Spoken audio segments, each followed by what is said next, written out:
உதயநிதி மோடியை பார்த்தா எனக்கு பயம் இல்லை, அவங்க டாடியை பார்த்தா எனக்கு பயம் இல்லை அப்படின்றதுக்கு என்ன அழகா பதில் சொன்னார் பாத்தீங்களா? ஏன்னா ஒரு ஜனநாயக நாட்டில் யாரும் யாரை பார்த்து பயப்பட வேணாம் அப்படின்னா, நீங்க பயப்பட வேணாம்னா நீங்க எனக்கு ஜனநாயகம் முன்படி எனக்கு மரியாதையை கொடுக்குறீங்க. அதுதான் ஒரு அனுபவம் வாய்ந்த ஒரு பேச்சுக்கும் அனுபவம் இல்லாத பேச்சுக்கும் உள்ள வித்தியாசம்ன்றது நான் தெரிவித்துக் கொள்கிறேன். உண்மையிலேயே தேசிய ஜனநாயக கூட்டணி ஆட்சிக்கு வர வேணும். மரியாதைக்குரிய பாரத பிரதமர் எவ்வளவு விருப்பமுடையவராக இருக்கிறார் தமிழ்நாட்டுக்கு திட்டங்களை கொண்டு வருவதற்கு. அதனால தமிழக மக்கள் இதை பயன்படுத்திக் கொள்ள வேண்டும் என்பதுதான் எனது கருத்து. குறிப்பா லாஸ்ட்ல ஒரு பாட்டு போட்டாங்க, ஒரு கூட்டு கிளியாக அப்படின்ற மாதிரி பாட்டு போட்டு பிரிந்த சகோதரர்கள் ஒன்று சேர்ந்த மாதிரி, அதெல்லாம் பத்தி எப்படி? அதுல ஒரு எனக்கு அதை பத்தி இல்ல. அதெல்லாம் திரைப்படத்தை வச்சு நம்ம அரசியலை கணிக்கிற கூட்டணி இந்த கூட்டணி கிடையாது. அவங்க பேசி முடிச்ச உடனே ஒரு பாட்டு போடுவாங்களா, அந்த இப்போ பாடல்கள் அந்த மாதிரி ஒரு பாட்டு போட்டாங்க. இல்ல எல்லாரும் ஒன்னா இருக்காங்கன்றதுக்கு போட்டிருப்பாங்க, அவ்வளவுதான். ஏன்னா சினிமா பாடலை வச்சு நம்ம இதை மதிப்பிட முடியாது. ஒரு இன்ட்ரெஸ்ட்காக போட்டிருக்கலாம், அவ்வளவுதான். பட் ஒரு கிளியாக தான் எல்லாரும் இருக்கணும்ன்றத ஒண்ணு அதுக்கு உள்ள போய் எப்படி போனா அப்படி எல்லாரும் இருந்தா அப்புறம் எல்லாரும் அண்ணன் தம்பியா இருந்தா கூட பிரிஞ்சுதான் போகணும். இப்போ ஒன்னாதான் இருக்கணும், எல்லாரும் ஒன்னா இருக்கிறோன்றத மறுபடியும் உணர்த்துக்கிறோம், அவ்வளவுதான். தமிழ்நாட்டின் வெற்றி எப்படி இருக்கும்? திருப்பூர் இது மீனாட்சி கோயில் போவாரு, இந்த வட்டம் திருப்பூர் கோயில் போயிருக்காரு. அது அரசியல் நோக்கத்தோட போயிருக்காரோ?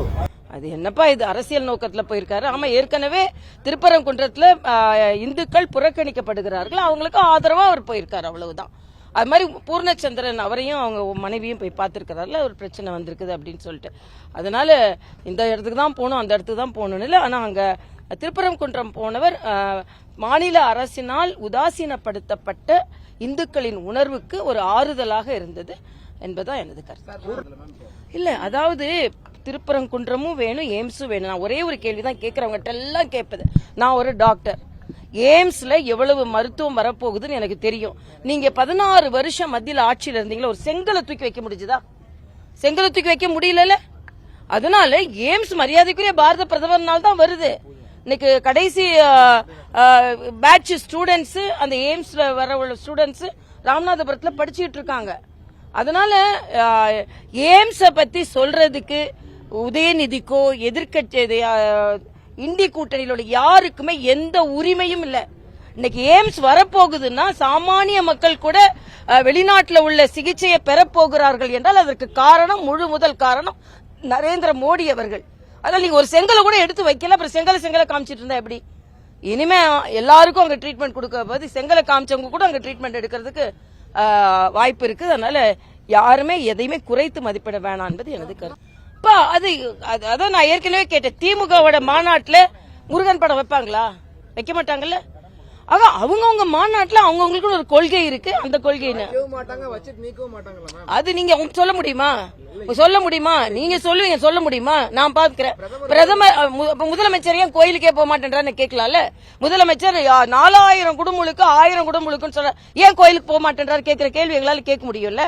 நீங்க பெரும்பான்மை மக்கள் 80% இருக்கவங்கள ஏன் கோயிலுக்கு போறல அப்படின்னு கேட்க முடியல. எல்லாத்தையும் அரசியலா பார்க்க முடியாது.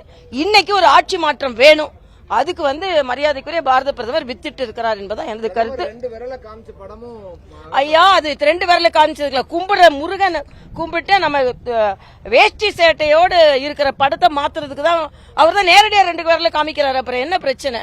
அதனால வேஷ்டி சட்டையோட நம்ம தமிழ் கலாச்சாரத்தில் உள்ள படம் அங்க இருக்கணும்னு அவர் விருப்பப்பட்டார்.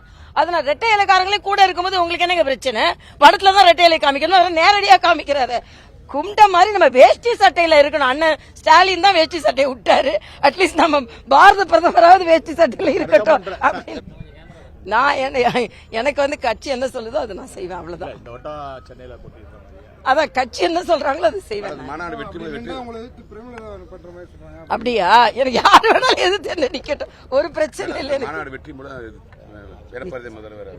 நிச்சயமா மாநாடு வெற்றி, தேசிய ஜனநாயக கூட்டணி வெற்றி, அண்ணன் எடப்பாடியார் அவர்கள் முதலமைச்சராக வருவார். அதனால ரொம்ப கிளியரா சொல்லிட்டார்ல, நாங்க தமிழ்நாட்டுக்கு எல்லாம் செய்ய காத்திருக்கிறோம். இங்க ஒரு அனுசரணையான ஒரு நான் ஒரே ஒரு கேள்வி கேட்கிறேன். நம்ம தமிழ்நாட்டுக்கு நம்ம வீட்டுக்கு யாராவது வந்தா வாங்கன்னு சொல்ல மாட்டோமா? பிரதமர் அங்க இருந்து வராரு, முதலமைச்சர் சென்னையில தான் இருக்காரு, அரசியலுக்காக வரல, தமிழ்நாட்டுக்கு நல்ல திட்டங்களை கொடுக்க வரார். வரவேற்றா என்ன? இப்ப தமிழ் கலாச்சாரத்தை எங்க பின்பற்றோம்? எவ்வளவு காழ்ப்புணர்ச்சி இருக்கட்டும், ஆனா கூப்பிடணுமா இல்லையா? இதெல்லாம் கேளுங்க பிரதமர் நம்ம பிரதமர் ஏன் கூப்பிடலன்னு முதலமைச்சர்கிட்ட கேளுங்க.